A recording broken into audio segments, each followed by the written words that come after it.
परिचित को जीवित करने के लिए रास्ते में मिल जाते हैं। आवाज लगाने लगे, कौन है आप? बोले कौन हो आप? बोले हम परिचित को डसने जा रहे हैं। बोले तुम? बोले हम परिचित को जिंदा करने के लिए जा रहे हैं। कहने लगे आज यहीं पे दो हाथ हो जाए।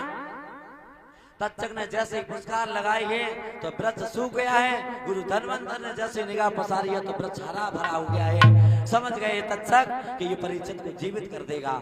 उसी समय कहने लगे, जाके थोड़े आगे बढ़े हैं और पीठ में जाकर के ये बताते हैं ऐसा है, लेकिन कई एक प्रमाण है। इधर कहने लगे, जाओ तुम जो है सब चेला मेरे मांस को खा जाओ। एक नहीं बताया तो यहाँ तक है, ढाक बजाने लगे चेला। अरे मीठी बोली कोयल सुन कौआ रे, मीठी बोली कोयल की सुन कौआ रे, जगया